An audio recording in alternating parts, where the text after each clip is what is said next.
Assalamualaikum warahmatullahi wabarakatuh. Selamat datang kepada mahasiswa baru 2021 program studi pendidikan bahasa Inggris, or we know it about English Education Study Program. Here kita ketemu lagi setelah beberapa materi yang juga sempat teman-teman dengarkan dan dapatkan dari beberapa tokoh serta pembicara yang sangat luar biasa, yang insya Allah akan sangat bermanfaat buat teman-teman dalam menjalani masa perkuliahan dan masa mengemban tanggung jawab moralnya sebagai seorang mahasiswa. Di sini saya punya beberapa nama dan saya ingin mengajak teman-teman untuk mengatakan apa yang terlintas jika saya menyebutkan nama-nama orang-orang atau tokoh-tokoh tersebut. Yang pertama, apa sih yang terlintas di pikiran kita ketika kita mendengar seorang Steve Jobs? Apa sih yang terlintas di pikiran kita ketika kita mendengar nama Raisa? Apa sih yang terlintas di pikiran kita ketika kita mendengar nama Cristiano Ronaldo? Apa sih yang terlintas di pikiran kita ketika kita mendengar nama Maudy Ayunda? Apa sih yang terlintas di pikiran kita ketika kita mendengar nama Sandiaga Uno? Ya, kita akan membahas tentang itu. Bagaimana seseorang dikenal, bagaimana seseorang memberikan kesan pertamanya, tapi dalam segi digitalisasi. Seperti itu. Dan pada topik kali ini kita akan membahas tentang reputasi digital. Reputasi digital itu apa sih sebetulnya? Kenapa ini perlu dan penting untuk dibahas? Gini, sebagai seorang yang berkuliah atau mencari ilmu di Fakultas Pendidikan Bahasa, reputasi digital itu terbagi menjadi dua kata. Yang pertama adalah reputasi dan yang kedua adalah digital. Reputasi secara singkat bermakna bahwa ini adalah pandangan, bahwa ini adalah impresi, bahwa ini adalah kesan bagaimana seseorang dikenal dan diketahui secara singkat. Digital berarti bagaimana seseorang itu dikenal, bagaimana seseorang itu memberikan kesan, bagaimana seseorang itu memberikan impresi dalam dunia digitalnya. Character is like a tree and reputation is like a shadow. The shadow is what we think of it. The tree is the real thing. Jadi secara singkat, reputasi digital adalah bagaimana kita membentuk diri kita agar dikenal oleh orang lain, memberikan kesan apa terhadap orang lain, dan bagaimana hal yang terlintas terhadap diri kita di pandangan serta pemikiran orang lain. Sederhananya, ingatan, kesan, atau misalkan hal-hal yang lebih spontan tentang seorang yang terlintas di benak atau pemikiran kita ketika kita melihat orang tersebut. The first question is, kenapa sih reputasi digital itu penting? Is it important we have a reputation or the digital reputation? Sekarang kita berada pada suatu tatanan kehidupan di mana kita tidak bisa terlepas dari digitalisasi. Di tengah-tengah kemajuan teknologi serta dengan adanya pandemi ini, erat kaitannya bagaimana kita masuk ke dalam ranah digital dan bagaimana kita mengelola nama baik kita dan dikenal sebagai apa di dunia tersebut. Pengetahuan atau kesan tentang sesuatu mempengaruhi sikap dan perilaku kita terhadapnya. Jadi penting gak sih sebetulnya reputasi digital itu? Baik, kalau misalkan teman-teman diberikan pilihan atau diberikan pertanyaan, negara mana sih yang ingin sekali kalian kunjungi? Apakah itu Eropa? Apakah itu Amerika? Apakah itu tetap di Asia? Ataukah merujuk ke arah Timur Tengah? Dan kenapa alasannya teman-teman ingin mengunjungi negara-negara tersebut?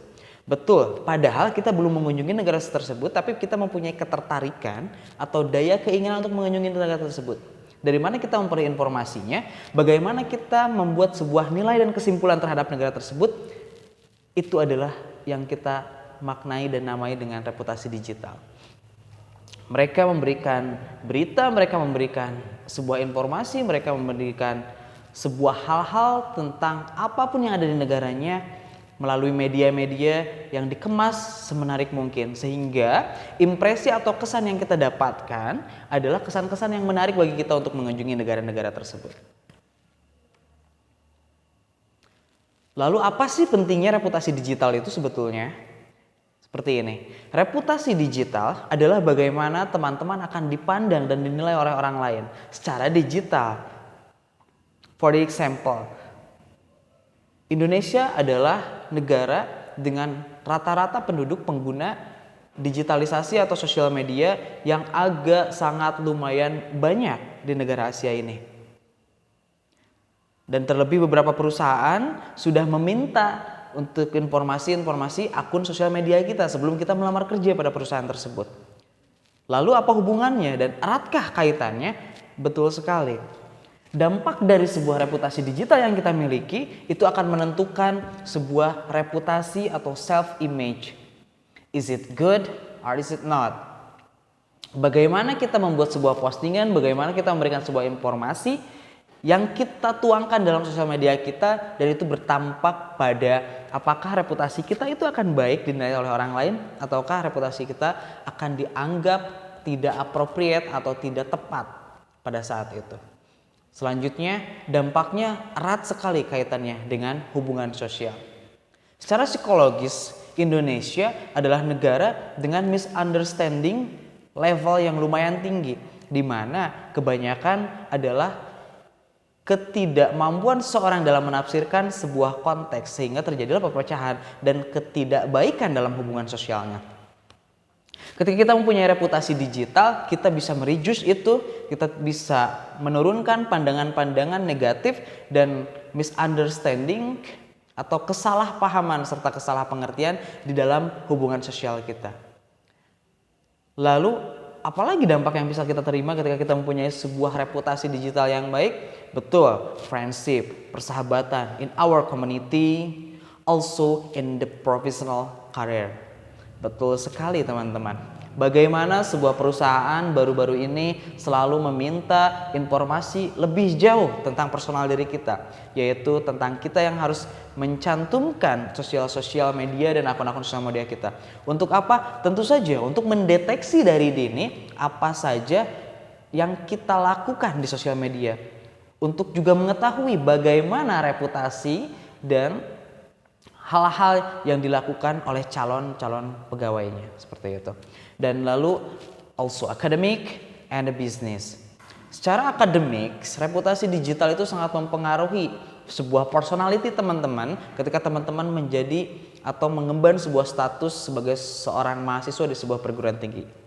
Tentu perguruan tinggi manapun tidak ada yang mau mengambil resiko dengan adanya seorang mahasiswa yang mempunyai reputasi digital yang jelek, memberikan informasi-informasi yang tidak aktual, bahkan cenderung hoax. Serta bisnis, ya, reputasi digital bisa membantu mengembangkan bagaimana sebuah bisnis Anda itu akan dipercayai oleh masyarakat. Okay, here we go to the second topic. Setelah kita tahu nih pentingnya apa sih punya reputasi digital yang baik, dampaknya apa sih ketika reputasi digital itu terhadap kehidupan kita? Yang selanjutnya, bagaimana kita membangun sebuah reputasi digital? Sangat penting ketika teman-teman terlibat dalam sebuah fenomena dunia di mana kebanyakan orang menggunakan sosial media dan kebanyakan teman-teman dikenali melalui jalan itu. Hal pertama yang bisa teman-teman lakukan adalah mencoba mengenali diri sendiri dan mencoba orang lain untuk mengenal teman-teman selayaknya teman-teman seutuhnya, bukan hal-hal yang mungkin teman-teman lakukan secara tidak nyata sebetulnya. Yang pertama, bakat dan keahlian. Boleh juga tuh kita memposting atau membuat sebuah postingan, memberikan sebuah informasi melalui akun media sosial kita tentang bakat dan keahlian yang kita punya. Tentunya agar di hari nanti ketika ada seseorang yang merujuk dan mencari orang yang ahli dan mampu dalam hal-hal tertentu, mereka akan menemukan kita sebagai orangnya. For the example, ketika teman-teman suka foto, suka moto atau suka fotografer, teman-teman coba taruh dan simpan hasil-hasil karya teman-teman di situ agar orang-orang tahu, oh ini orang cocok nih buat menjadi fotografer. Oh ini bagus loh foto-fotonya. Oh karya seninya ini lumayan dan bahkan cenderung sangat estetik nih, seperti itu. Dan selanjutnya coba teman-teman tunjukkan prestasi teman-teman di sosial media. Oh saya tidak punya prestasi secara formal, saya tidak punya prestasi yang tersertifikat. Prestasi dalam hal ini itu tidak hanya tentang prestasi ketika teman-teman menjuarai sesuatu, tapi prestasi yang teman-teman maksud, yang kita maksud di sini adalah prestasi di mana teman-teman mencapai sesuatu di kehidupan teman-teman. Bagaimana teman-teman memecahkan sebuah permasalahan, melewati tanggung jawab dan kewajiban-kewajiban sosial dan maupun akademiknya. Yang selanjutnya, ketika teman-teman punya tujuan, teman-teman punya mimpi, teman-teman bisa menuangkan mimpi teman-teman di akun sosial media teman-teman. Bagaimana sebuah perjalanan teman-teman menemukan atau mencapai sebuah mimpi dan tujuan-tujuan itu. Dan bisa menginspirasi orang lain tentunya. Dengan ketika teman-teman memberikan informasi, sebuah gambaran, sebuah hal-hal yang mengenai proses ketidakmudahannya ternyata teman-teman dalam mencapai tujuan teman-teman. Dan juga secara personal itu bisa membantu teman-teman tetap fokus pada tujuan-tujuan yang telah diatur atau diset sebelumnya. Kegiatan boleh diposting nggak sih? Boleh, tapi teman-teman harus tahu di sini apa-apa saja sih yang memang harus orang lain tahu dan apa-apa saja yang mungkin hanya kita dan orang-orang terdekat kita yang tahu. Secara singkatnya, kita juga tidak akan menemukan hal-hal yang cenderung selalu positif ketika kita tidak membatasi kepribadian kita untuk dinikmati atau untuk dikenali serta informasinya diketahui oleh orang lain. Jadi we make sure that we have to divide it.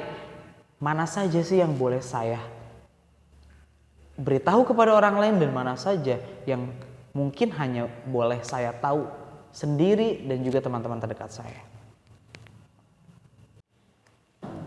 Okay, in the strategy to construct your digital reputation, coba set dari sekarang atau tentukan dari sekarang bahwa secara personal teman-teman ingin dilihat sebagai apa. Secara personal teman-teman itu ingin dikenal sebagai apa. Dan secara personal teman-teman itu ingin diberi kesan oleh orang-orang sebagai apa dan sebagai siapa. Kamu ingin dikenal, diketahui, dan dipandang sebagai apa. Ada beberapa orang yang terlahir dengan bakat seni, ada beberapa orang yang terlahir dengan bakat olahraga, ada beberapa orang yang terlahir dengan bakat menulisnya, ada beberapa orang yang terlahir dengan bakat visualnya, ada beberapa orang yang memang suka main musik, ada beberapa orang yang memang suka membuat sebuah video. Di sini teman-teman bisa membangun reputasi digital teman-teman secara konsisten. Walaupun tidak secara kontinu dan dituntut harus seperti itu melulu, tapi di sini teman-teman bisa menentukan bahwa teman-teman ingin dikenal sebagai apa. So pastikan teman-teman di akun sosial media teman-teman adalah hal-hal yang tergambar dan mencerminkan teman-teman sendiri, bukan hanya tentang tren, bukan hanya tentang pergaulan, bukan hanya tentang hal-hal yang mungkin lagi booming and up to date in this world, especially in this country.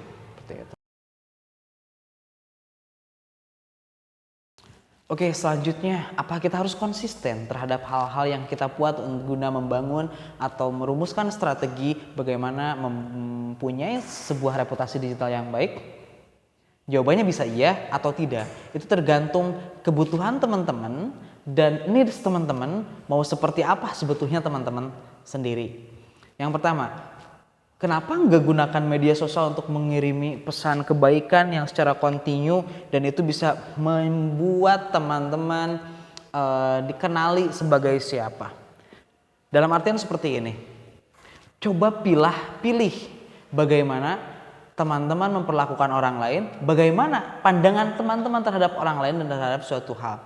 Di sini perlu konsistensi yang amat tinggi karena terkadang sifat manusia ingin menunjukkan sebuah emosi, ingin menunjukkan sebuah pesaraan.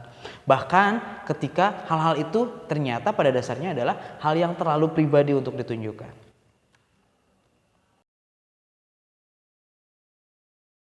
Baik, coba bayangkan ketika teman-teman tidak terlalu memperhatikan sebuah reputasi digital yang teman-teman punya dan sedang teman-teman bangun. Indonesia mempunyai 272 juta penduduk. Yang dimana ternyata dari 272 juta penduduk itu ada 124% jumlah mobile phone or smartphone yang tersebar. Jadi manusia atau penduduknya hanya 272 juta, tapi smartphone yang dimiliki oleh warga negara Indonesia itu dan beredar di warga negara Indonesia itu ada 338 juta. Yang menggunakan internet adalah 175 juta dan menggunakan sosial media itu sebanyak 160 juta. Teman-teman bisa bayangin gak sih kalau misalkan kita tidak membuat strategi, kita tidak membuat sebuah harmonisasi bagaimana membuat sebuah reputasi digital yang baik, kita akan dilihat dan dinilai secara singkat, secara kesan yang terlintas oleh 160 juta orang pengguna sosial media juga sama seperti kita. Lalu bagaimana kita mengetahui sudah sebaik apa atau bagaimana reputasi digital kita di hadapan orang-orang atau bahkan di hadapan para pengguna internet atau para pengguna digital media itu sendiri. Yang pertama, teman-teman bisa coba nih cari nama teman-teman di mesin pencarian Google-nya. Teman-teman teruskan saja nama teman-teman dan lihat informasi apa yang teman-teman punya. Jika informasinya berkesan positif, that's good. Teruskan secara konsisten. Tapi jika informasinya negatif, teman-teman bisa perbaiki itu dari sekarang juga. Oke, selanjutnya cara sederhana bagaimana mengetahui reputasi digital kita. Teman-teman boleh loh buka lagi akun sosial medianya yang dulu-dulu banget. Terus coba berikan pertanyaan ke diri teman-teman sendiri secara personal ya, nggak harus banyak orang kok. Kalau mau tidur misalkan atau kalau sedang menyendiri, coba tanyakan, benar nggak sih itu identitas yang ingin kita tampilkan? Apakah itu bukan kita? Apakah itu benar-benar kita? Dan apakah itu adalah kita yang ingin orang lain lihat dan ketahui? Dan yang kedua adalah perlukan membangun ulang branding kita. Ketika teman-teman terkesan bahwa ya saya menyadari bahwa reputasi digital saya tidak terlalu baik, tidak ada salahnya teman-teman untuk menghapus semua konten teman-teman dan memulai untuk menyusun kembali dan membangun dari awal bagaimana teman-teman ingin dikenal di masa yang akan datang nantinya. Selanjutnya kita juga bisa loh minta teman-teman terdekat kita untuk mengomentari gimana sih sebetulnya sosial media yang saya punya, apakah informasinya cukup menarik, apakah informasinya juga cukup bermanfaat, ataukah kesannya apa sih yang akan timbul terhadap orang-orang yang mengetahui atau melihat sosial media kita. Lalu apakah menurutnya ini bagus nggak sih untuk keberlangsungan jangka panjang kita, ataukah ini bisa mendukung gak sih terhadap cita-cita serta tujuan-tujuan yang ingin saya kembangkan. So pastikan teman-teman mulai dari sekarang kenali secara bijak apa tujuan teman-teman, siapa diri teman-teman, dan akan dikenal sebagai apa teman-teman baik hari ini atau nantinya. Baik, pada intinya kita perlu menyadari sesuatu hal yang sangat luar biasa terjadi di kehidupan yang memang tidak bisa dielakkan, yaitu di mana teman-teman tidak hanya akan dinilai dan dipandang atau dikenali ketika orang itu bisa bersama teman-teman terlebih dahulu, melewati hari-hari bersama teman-teman terlebih dahulu, tetapi bagaimana kita bisa dikenali bahkan dengan cara yang sesingkat-singkatnya hanya melalui sebuah akun sosial media teman-teman, melalui reputasi digital yang teman-teman bangun. Mari pastikan sebagai seorang yang bergelut dalam bidang akademik, teman-teman membangun sebuah citra yang positif bahwa teman-teman adalah seseorang yang konsisten terhadap tanggung jawab pendidikan serta akademisnya. Teman-teman mempunyai cara untuk meluapkan sebuah emosi yang berpendidikan. Teman-teman mempunyai cara sebuah beraktivitas yang berpendidikan. Dan teman-teman mempunyai cara untuk dikenal sebagai orang lain, sebagai orang yang pantas untuk mereka pilih dan mereka kenali dengan impact atau sisi-sisi dan hal-hal yang positif lainnya. Maxer, selamat datang di kampus IKIP Siliwangi, selamat datang di English Education Study Program. Mari kita bersama untuk menunjukkan sebuah reputasi digital di mana teman-teman akan dikenal hari besok, hari selanjutnya, serta di hari yang akan datang. Terima kasih, sekian dari saya. Assalamualaikum warahmatullahi wabarakatuh.